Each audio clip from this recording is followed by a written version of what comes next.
ఇలాంటి అద్భుతమైన ధ్యాన నిలయం నెల్లూరు జిల్లాలో ఉందని నాకైతే తెలియదు. హలో అండి అందరికీ. ఈరోజు మీ ముందుకు రాబోతుంది గుహలో ఉన్న శివాలయం, మరో అద్భుతమైన యోగా ముద్రలో ఉన్న వెంకటేశ్వర స్వామి ఆలయం. ఉచ్చిరెడ్డిపాలెం గంగవరం కాలువ గీతాంజలి కాలేజ్ ఆపోజిట్ రోడ్లో ఎదురుగుండా వెళ్తే పల్లెపాలెం గ్రామం వస్తుంది.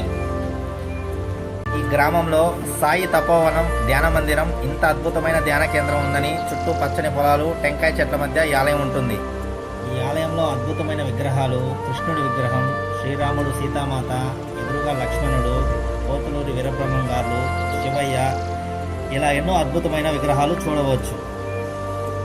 ఇక్కడ వెంకటేశ్వర స్వామి ఉంటాడు. ఎక్కడి చూడని విధంగా యోగా ముద్రలో ఉంటాడు. అలా చూస్తూ ఉండిపోవాల్సి వస్తుంది స్వామివారిని చూస్తూ. అలాగే మెట్ల దిగి కిందకు వెళితే అద్భుతమైన శివాలయం ఉంటుంది. ధ్యానం చేయడానికి ఇది మంచి ప్లేసు. ఈ అద్భుతమైన ధ్యాన కేంద్రాన్ని ఒకసారైనా వీక్షించండి. ఈ శివరాత్రికి అంగరంగ వైభవంగా శివయ్యకు అభిషేకాలు, అన్నదానాలు ఇక్కడ జరుగును. మీకు తెలిసిన ఇలాంటి టెంపుల్ అయితే కామెంట్ చేసేయండి. ఇలాంటి మరిన్ని వీడియోస్ కోసం సబ్స్క్రైబ్